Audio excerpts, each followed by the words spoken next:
Hello, Mark here. Before we begin today's episode, I would just like to quickly take the time to ask all of those who are enjoying the series a favour.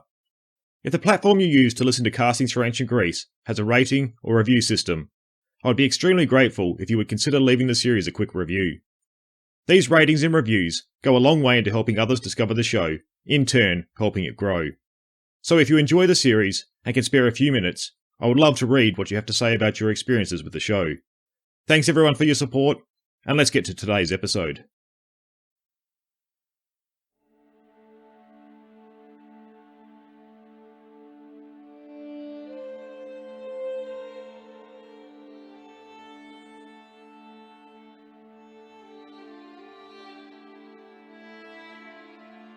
The Athenian ships would come up in support of the Corcyreans whenever they were hard pressed, and would so help to alarm their enemies. But they did not openly join in battle, since the commanders were afraid of acting contrary to the instructions they had received at Athens. Thucydides on the Battle of Sybota. Hello, I'm Mark Selleck and welcome back to Castings for Ancient Greece, episode 69, Pressure Builds. Last episode we began looking at the more direct events that would lead to the breakout of the Peloponnesian War. This saw us first turn into the conflict that would develop north of Greek lands on the coast of Albania. This would be at the polis of Epidamnus, a Greek colony within Illyrian lands. We saw how the origins of the city would be as a result of the island of Corcyra sending out settlers to establish the colony, though they'd also be joined by the Corinthians, who had also originally established Corcyra as a colony. Supposedly this expedition to found Epidamnus would also be led by a Corinthian, this later causing dispute over whose colony it was. The dispute would arise due to Epidamnus being in a state of civil unrest and at war with the neighbouring Illyrian tribes. The democratic elements of society expelled the ruling aristocrats, who in turn allied themselves with the Illyrians. The democrats then turned to the Corcyreans, their mother city, to help them restore order and the relationships within their city. However, Corcyra was not interested in getting involved in matters, where we explored some of the reasons behind this decision. Next, the democrats turned their attention to Corinth, hoping they, who had also been part of their foundation, would come to their aid. The Corinthians would agree to come to help Epidamnus, though it appears they knew this would inflame tensions with Corcyra. This would be the point where this seemingly remote situation would begin to develop into something more volatile in the Greek world. Conflict would break out between Corinth and Corcyra, as Corinth sent settlers and forces towards Epidamnus. The two sides would engage in a naval battle just south of Corcyra, where Corinth would be decisively beaten, while the Corinthian garrison and democrats in Epidamnus would be forced to surrender the city. However, this did not deter them. They would continue sending forces north, mainly in an attempt to prevent Corcyra plundering their colonies in the north. Though, 2 years after this initial defeat, Corinth had assembled a sizable force, including a number of allies. An effort had also been made to send out a whole host of settlers, with the intention of refounding Epidamnus, not rescuing it, this seeing Corinth being able to lay sole claim to the colony. These developments would have Corcyra worried, as it seems they did not anticipate Corinth responding so aggressively. After many attempts to negotiate with the Corinthians, the constant failures of them coming to an agreement would see Corcyra now approach Athens to help them with their predicament. Both Corinth and Corcyra sent delegates to put forward their arguments to the Athenians, Corcyra trying to secure support while Corinth trying to keep Athens out of the conflict. After both sides had put their cases forward, the Athenians would debate their course of action in two separate assemblies. This was no foregone conclusion, and debate would sway from one side to the other, where eventually it was decided Athens would support Corcyra in a defensive alliance. This would be yet another step that would see the situation develop beyond the regional conflict it had begun as. This episode will be continuing with the developments of this situation, seeing how the Greek world would continue heading towards war. The 30 Years' Peace had held since 445 BC, and had been tested on at least one occasion. However, what was now developing would eventually see this peace dissolved, not only seeing Athens and Sparta in conflict, but all those inside and outside of their spheres. Last episode we ended with Athens' fateful decision to ally themselves with Corcyra. So, to kick off this episode, to look into Athens' decision and try and understand what led them to this choice. Then we will continue with how the situation would develop from Athens' involvement. So, we had seen that Athens was in a position of deciding if they should extend support to Corcyra in the situation they now found themselves in. Corinth had also been present during the pleas made by the Corcyrean delegates and had attempted to counter all they put forward. What lay before Athens appears to have not been an easy task, as it would take 2 assemblies for them to decide the best way forward in the matter. The first, we are told, would see the Corinthian position being favoured, though once the second assembly finished, it was clear that Athens would support Corcyra with a defensive alliance. Though, why would Athens vote to take this path? Why would they initially favour Corinth? And what saw them move away from this position? Before exploring these questions, we need to keep in mind that Thucydides does not elaborate on what took place during these assemblies. He just tells us, after the first, they were inclined towards the Corinthian view, but during the second, they changed their minds. So by looking at these questions, we're going in without any concrete knowledge of what was discussed and what the main points argued were. We just have to go off the arguments both Corcyra and Corinth put forward, while then also viewing this in the context of Athens and the wider Greek world's current situation. With that said, let's see if we can make some sense of the situation. Firstly, Corinth's points were attractive because they aligned somewhat with the policies in relation to how Pericles was directing Athenian international relations. As we have seen, Athens, after the Samian revolt, had learnt not to overextend themselves, this lesson being particularly highlighted after the Egyptian campaign. Athens had been more focused on making the empire they oversaw more secure than it had been, from outside as well as inside threats. They had no real interest in extending into more regions, especially ones that would see issues created with more powerful members of the Peloponnesian League. This also being a lesson learnt during the First Peloponnesian War. Plus, as we brought up last episode, there doesn't appear to be any good reason for Athens to get involved in affairs in Epidamnus. It just appears to be too far north for it to be a region of interest for Athens. It's perhaps this overall Athenian outlook that saw the Corinthian side more attractive, as by not supporting Corcyra, they would be continuing this current policy. However, if they were to intervene, then they would risk altering the status quo, leading to responses by other city-states. Many arguing not to support Corcyra would be pointing to the experiences of the First Peloponnesian War. How much of an impact Corinth referring to the time they voted against marching against Attica during the time of the Samian revolt was taking place is debatable. Supposedly, they had stated that a power had the right to punish their own allies. Basically here, Corinth was saying, we stayed out of your business, so you should stay out of ours. However, Corcyra was a different situation to Samos. Corcyra was neutral and not connected to Corinth. One thinks Athens would have factored this into their calculations. With that said though, it appears keeping with the policy after the Samian revolt, opinion within the assembly lent towards Corinth's point of view. Though it appears this was not a decisive result, and debate would continue into a second assembly. It is in the second assembly where opinion would shift towards the Corcyreans, and ultimately Athens would arrive at the decision to support them with a defensive alliance. So why would opinion change to the Corcyrean view, and why did Athens see this as being the right course of action?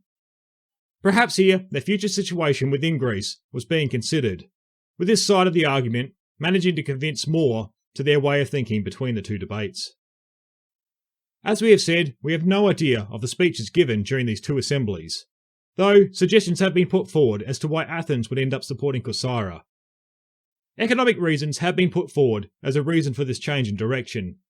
It is argued that Corcyra was well positioned to see strong trade connections west to Sicily and Italy. If Athens were able to secure an alliance with Corcyra, they would be able to maintain a more reliable connection. A big part of this reasoning rests on Athens' requirement for grain, since it relied on imports to maintain its population. However, it appears that this requirement was being met by the trade routes east through to the Black Sea. On top of this, we have seen how a massive effort was undertaken to secure this route and all the Athenian activities in the eastern Aegean. It does seem a little strange that all of a sudden the now established policy of Athens in not extending themselves into new areas would change. More Athenian resources would be needed to be spent to ensure their security could be strengthened west, this time with competing economic interests with other Greek states. This, as we had seen, was what had been taking place to some degree during the First Peloponnesian War, which saw Attica being invaded in response. And as we have learnt, it's the lessons from this war that Athens used to develop this new policy. However, Donald Kagan argues that Athens' shift towards Corcyra was far more strategic than establishing economic advantages west. He points out that Athens would not risk war over such a limited aim. The threat or value of taking such a risk would be much grander. Probably one of the biggest factors seeing motivations to side with Corcyra had to do with supremacy of the sea.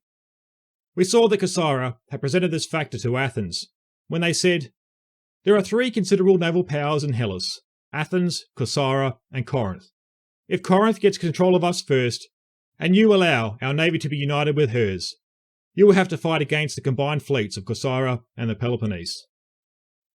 We had seen after the First Peloponnesian War, Athens had been taking steps to strengthen itself strategically. We saw that this rested on the walls that had been built around Athens and to the Piraeus, this protecting Athens from the military land threat that Sparta posed. However, this was only one element to survive a siege. Athens had to keep its population supplied and fed to where they could outlast their besieger. This part saw the supremacy of the Athenian navy being essential to Athens' security and survival. If they could continue sailing grain and other imports from the Black Sea unhindered, they would be able to withstand a siege indefinitely. This is why we saw so much activity taking place in the Aegean around the time of the Samian Revolt and its aftermath.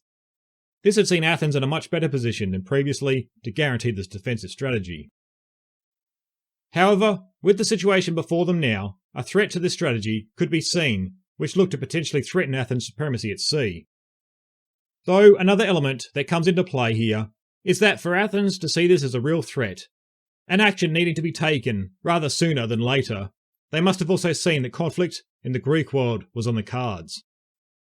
This isn't too hard to imagine, as we had seen it had developed, seeing the First Peloponnesian War take place, while the threat of war had also been present after the 30 Years' Peace had been made. It would seem to fail to act now to strengthen Athens' position when war was possible would be a foolish action.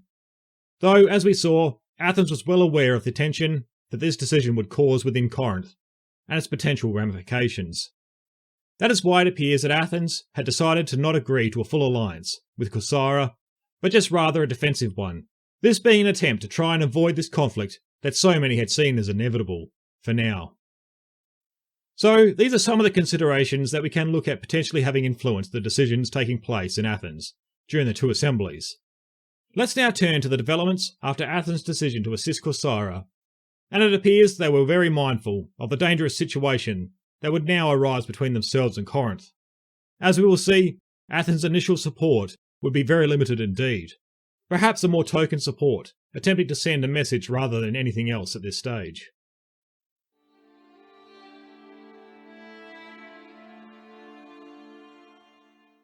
Have you been enjoying the series and thinking of helping support the show in some way? Casting Through Ancient Greece is over on Patreon, where we have been providing supporters with monthly bonus episodes, where we look at past topics in more detail in isolation. So far we have revisited the Bronze Age of Greece, looking at art, trade connections, warfare, and a number of other topics. We then advanced into the Archaic period, where we then spent some time exploring the little-known Lalatine War, the Olympic Games, and emergence of the Hoplite and other areas. This then saw us turn to doing a 3-part series on the epic poet Homer, where we also explored the 2 epic poems, the Iliad and the Odyssey, that are credited to him. Currently we are exploring the developments of both Sparta and Athens in more detail. We have recently dealt with the origin myths of both Sparta and Athens, as well as looking at some of the early influential figures coming from both cities.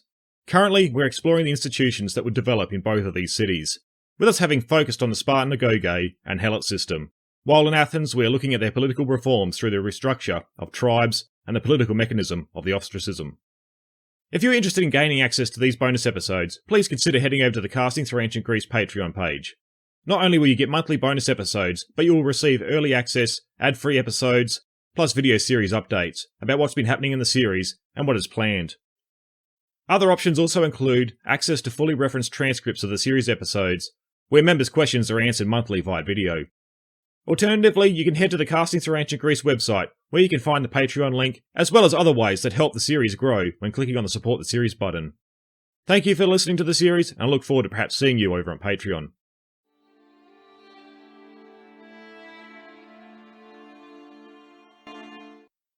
After Athens had made the decision to support Corcyra, the Corinthian delegation departed back to Corinth, and Athens arranged to send a fleet to Corcyra.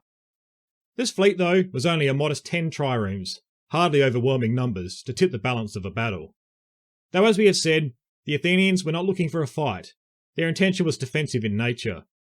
While it was probably assumed that the deployment of Athenian vessels in support of Corcyra would make Corinth think again about taking any action.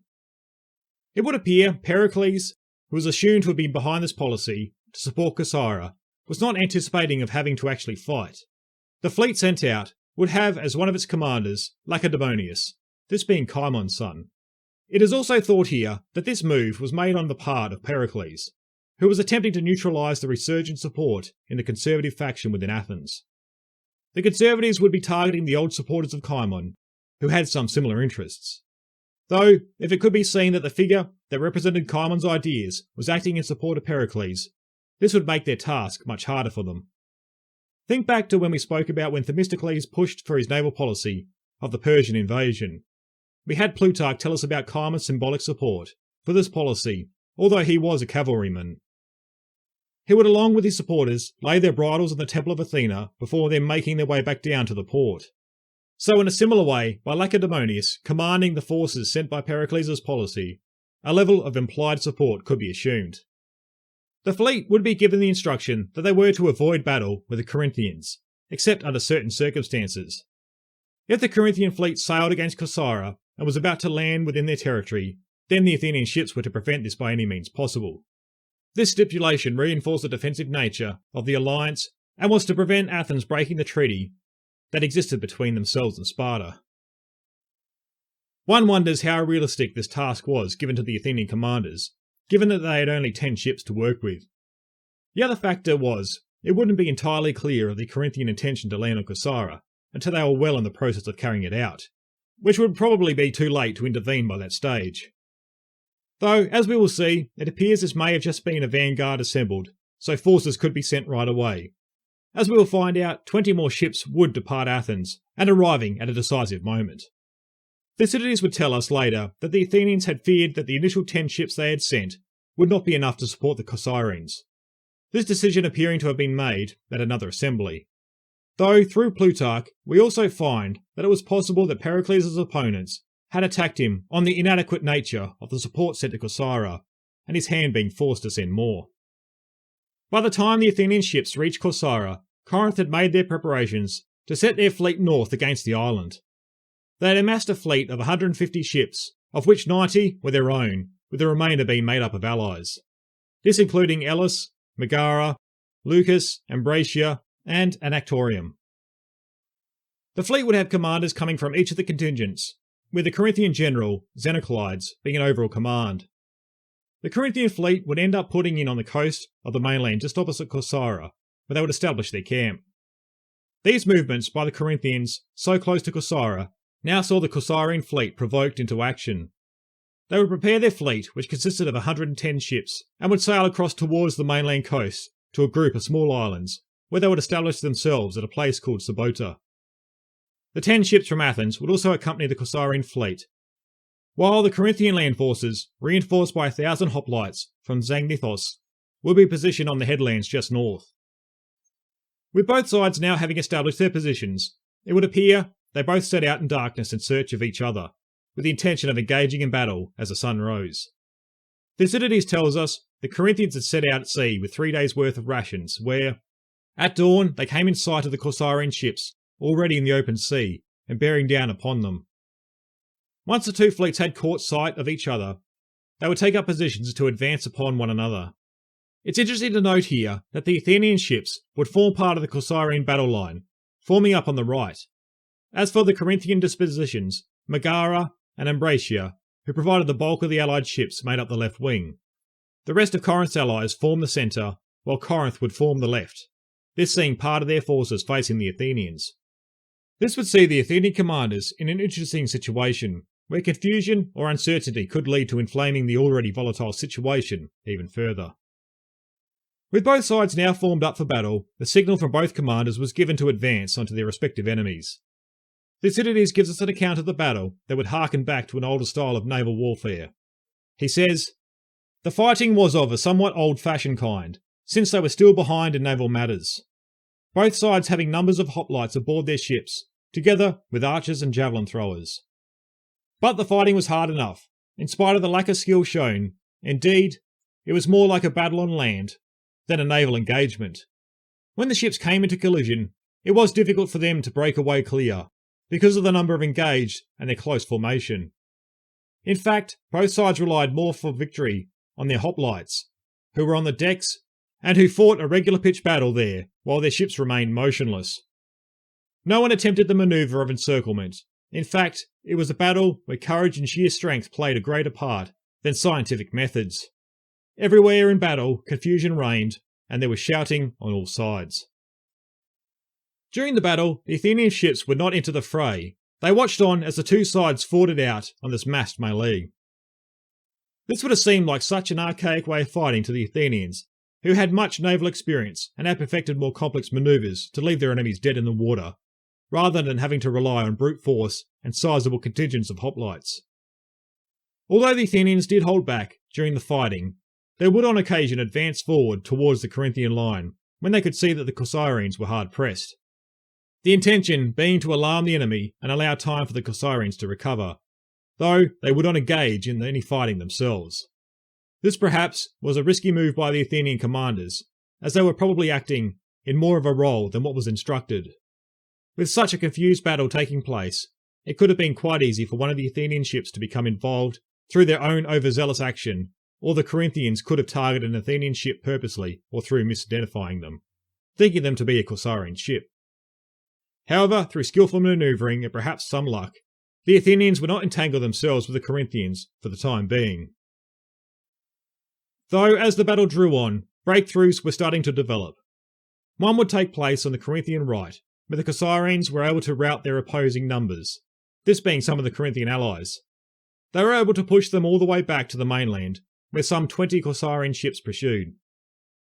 They would reach the coastline themselves and would disembark, plundering and burning the Corinthian camps situated there. However, on the left, things were not going as smoothly for the Corcyreans. This was the wing where the Corinthians themselves were present and had now begun to get the upper hand over their Corcyrean enemies, in spite of the continued charges by the Athenian fleet. The Corcyrean position was further hampered due to them being able to receive support from the 20 ships that had gone in pursuit on the right. The Athenians continued to put pressure on the Corinthians with the feinting charges, though by now it seems these were not bothering them as much anymore. Having time and time again seen them peel away before attacking, made them not seem like the threat they had when first employing this tactic. The Athenians, now seeing that they were not having the same effect on the Corinthians, now began to become more brazen with their charges. Where finally, after seeing the Corcyreans in real trouble, they now found themselves openly fighting with the Corinthian vessels. It would appear that the Athenian intervention was enough to stop a full rout that had begun developing on the Corcyrean right, though many of the Corcyrean ships had been pushed back to land. The battle had been seen as the greatest number of ships engaged than any other battle where Greeks fought one another to this point in time. It had taken place over a large area, with it difficult to tell who was gaining the upper hand in different areas. Because of this fact, when the Corinthians decided to make their way back to the mainland to regroup, they had sailed through the areas where their allies were routed. Not realising this had taken place, they had turned their attention to killing those survivors, assumed to be the enemy, in the water as they made their way through, this seeing them killing many of their own allies. Both sides had now fallen back to their respective bases, with a tangle of destroyed ships and dead men strewn through the waters between them. We hear, once the Corinthians had recovered much of their dead and wrecks, they then prepared to set out once again, this time with what seems to be the intention of landing on the island of Corcyra. This is what the Corcyreans feared was taking place, so they also manned all their surviving ships and set out to meet the Corinthians once again, along with the Athenians. It was now late in the day, with probably only one last main effort to force a victory before the sun would start setting. Thucydides says that both sides had finished singing their paeans to go into battle once again, when all of a sudden, the Corinthians would be observed backing water. What had caused them to do this was on the horizon, away from the Corcyrean battle line, many ships could be seen approaching, which would be later identified as Athenian. The additional Athenian ships had departed Athens 23 days after the first 10 had left for Corcyra. At this stage, it may have been difficult to tell how many were within this reinforcing fleet, or as Thucydides says, the Corinthians feared there were yet more following behind. But in the end, there would turn out to be an additional 20 Athenian ships arriving, in what appears to be the nick of time to foil the attack on Corcyra. This would now see the Corinthian fleet retire back to the coast where their camp was situated. During the same moment, the Corcyreans had begun their advance on the Corinthian line, and were surprised to see the Corinthians now backing water all of a sudden, given the Corinthians outnumbered them. It seems the sun, as it was descending, may have inhibited their view of the direction the Athenians were approaching from, as the Corcyreans were initially unaware of their arrival, and when sighting them, thought they may have been hostile forces. However, the Corcyreans would end up breaking off their engagement, seeing that the sun was now setting, and that the Corinthians were in no mood for battle. They would head back to their port, where the 20 additional Athenian ships would also arrive, having been identified as friendly vessels. After this day of battle, neither side held a decisive advantage. They both would have had to deal with their dead, damaged ships and prisoners. In this respect, Corcyra had the advantage going into the next day. They were on their home island, with the port facilities able to deal with the repairing of ships, while they had other elements of their population that could guard the prisoners that had been taken, while they would have the processes in place to deal with their dead. As for Corinth, they were camped in an area devoid of these resources they would have enjoyed in their own port in Corinth. This would see that they would only be able to make minor repairs to damaged ships, while their own fighting men were needed to guard those they had taken prisoner. On top of this, they would be burying their own dead at sea or in some foreign land. Although a practical solution, it would have no doubt affected the morale of those carrying out these tasks, knowing their comrades were lost far away from their home and families, many wondering if they should also have the same fate. Going into the next day of battle, these issues would have a major impact on how things would develop. On the face of it, Corinth probably still held an advantage in numbers, even with the arrival of the additional 20 ships from Athens. However, these Athenian reinforcements were fresh, plus the Athenians had a reputation due to their now generation-strong naval tradition. The Corcyrean and Athenian ships would be manned, and the fleet set out once again to see if the Corinthians were going to fight. They made their way to where the Corinthians lay at anchor, though once catching sight of the fleet heading towards their position, they would also form up in a line of battle. However, they formed up with the intention of not engaging this time around. They just prepared themselves in a defensive posture. All the elements we just covered were in the minds of those commanders, plus there were also some other unknown factors at play. The Athenians had 20 ships arrive to reinforce the Corcyreans the previous day. In their minds, there still might be more on the way. It was common knowledge that Athens commanded the largest fleet in Greek lands. On top of this, they now lay in a position of limbo when it came to the relationship between Corinth and Athens. Had Athens now considered the two to be in a state of war because of yesterday's actions? If this was the case, they feared Athens may attack them, preventing them from returning home. Remember here, Athens was supposedly in a defensive agreement with Corcyra. If Corinth attempted to leave without giving battle, Athens was not meant to get involved. So, to try and gain some clarity of the situation, the Corinthians sent some men in a boat to have talks with the Athenians. They made sure that the men departed without a herald's wand, this being a symbol of seeking a truce, something only needed if one were at war with a side they wished to talk to. To have taken this with them would have implied they saw themselves in a state of war with Athens. The boat made its way to the Athenians in the opposing line of battle, and according to Thucydides, made the following speech. Athenians, you are putting yourselves in the wrong. You are starting a war, and you are not abiding by the treaty. We are here in order to deal with our own enemies, and now you are standing in our path, and having taken up arms against us. Now if your intention is to prevent us from sailing against Corcyra, or anywhere else we wish, if, in other words, you intend to break the treaty, then make us, who are here, your first prisoners, and treat us as enemies. The Corcyreans who were nearby and heard the speech by the Corinthians began yelling at the Athenian commanders to take them as prisoners and put them to death at once. However, the Athenians would respond to the Corinthians with, Peloponnesians, we are not starting a war, and we are not breaking the treaty. These Corcyreans are our allies, and we have come here to help them.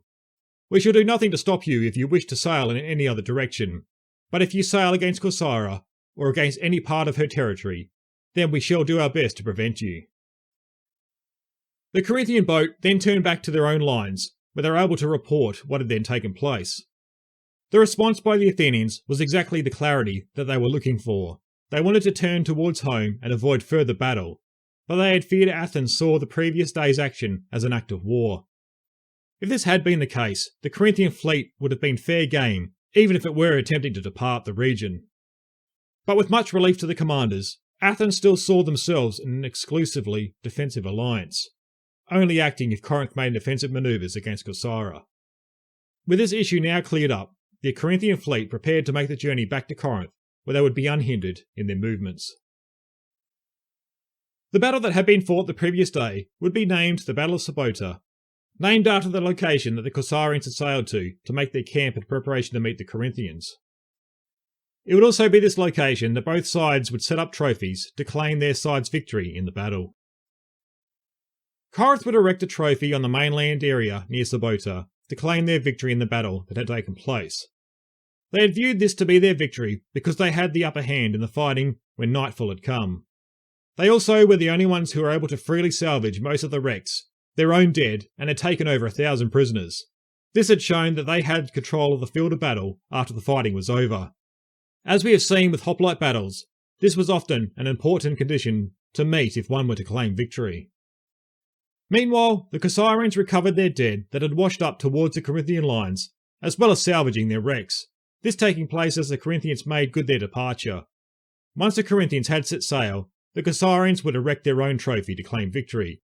They would build theirs on the island of Sybota, and would see that they had achieved the final victory.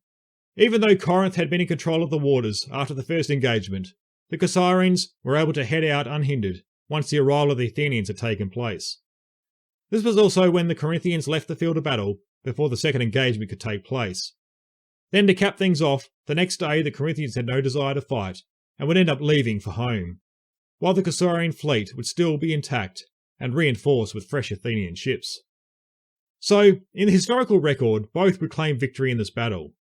Corinth may have tactically won the engagement, but on the bigger picture, they were not willing to keep fighting with fresh enemy forces coming in. The larger diplomatic picture with Athens had also seen this willingness to continue the engagement fade away. In the end, Corcyra, although bloodied, still possessed a fleet that could contest the waters.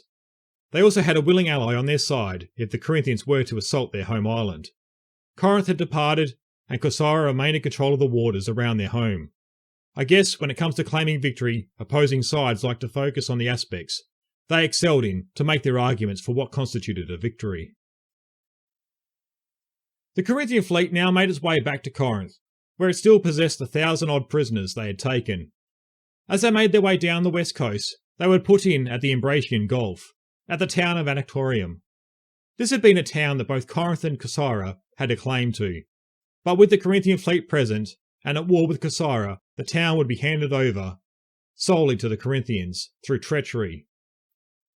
It would also be on their homeward journey they would sell over 800 of the Corcyrean captives into slavery. However, they would keep just over 200 of them, taking them back to Corinth. The Corcyreans that they had retained as prisoners were from the wealthiest and most influential families. Back in Corinth, they would be treated with the greatest consideration, as it was hoped they would eventually be returned to Corcyra, and these men would win the island over in Corinth's favour.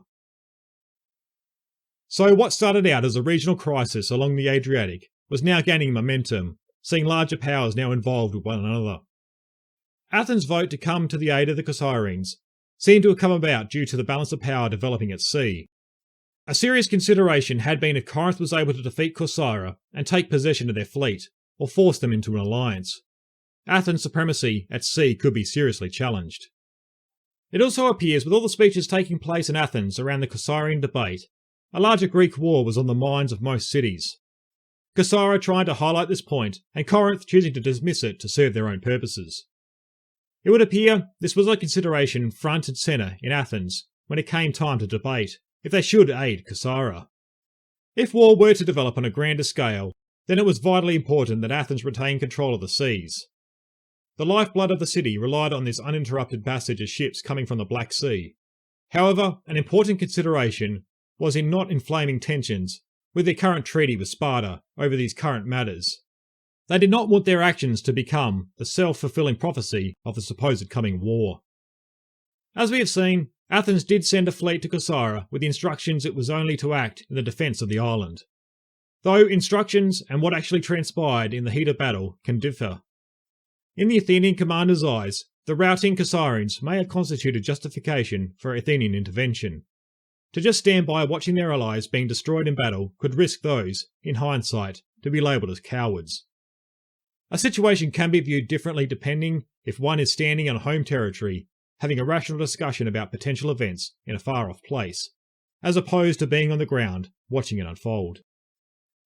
In the end, Athens did act, and this would see the Athenian and Corinthian ships engage in combat. This would prove to be yet another step in seeing pressure build behind the situation that had developed around the polis of Epidamnus. The Athenian fleet had also departed Corcyra sometime after Corinth sailed home.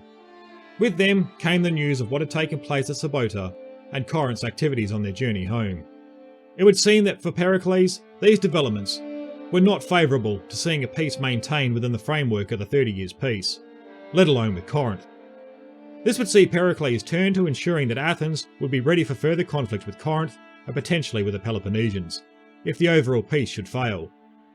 Next episode, we will continue these evolving matters that would continue to drive all of Greece into a state of war.